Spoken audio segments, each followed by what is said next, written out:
Hello Sri Lanka! Hello Philippines! It's me Laila. It's me Rishana. And welcome to our channel!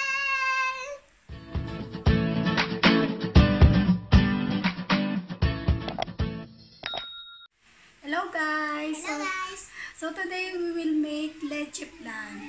One of our friend from Dubai.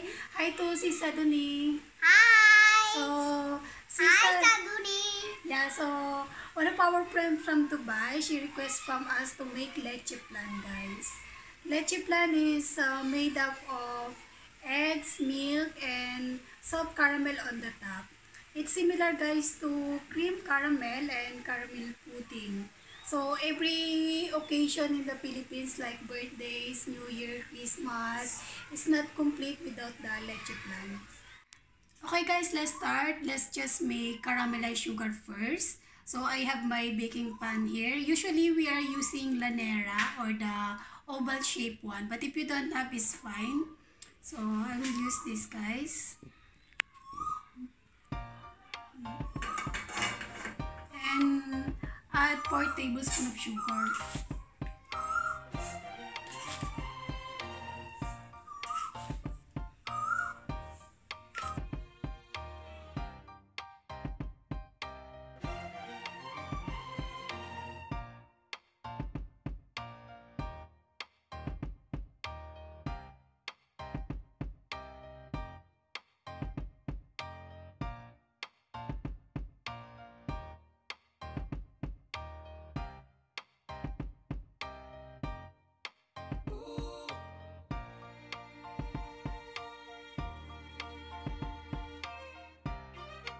Here's our egg yolks.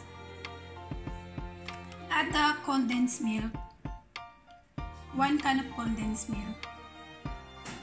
1 cup of fresh milk or evaporated milk. And 1 teaspoon of vanilla.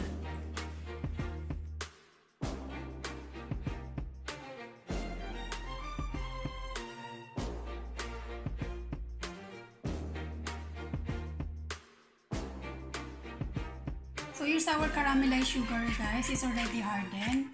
Then take strainer. Strain the mixtures.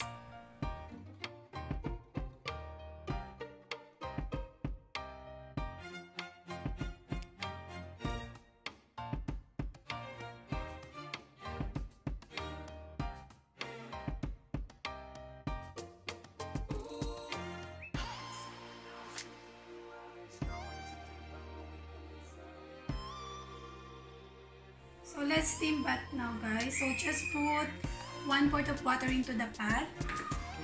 Then put the Leche Plan.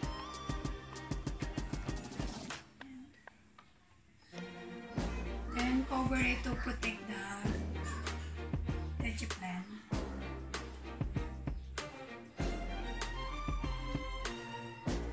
So just steam bath, guys, for at least 45 minutes in a low heat.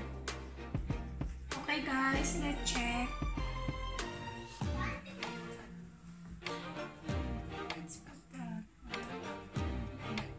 So if it's come out clean, guys, it means our Leche Plan is done.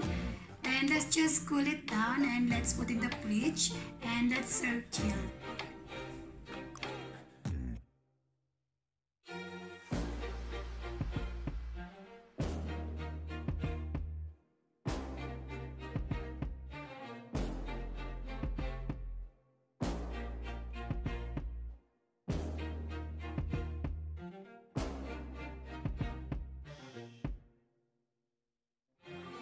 So here's our Leche Plan, guys. Let's eat. Can I try, Mommy? Of course.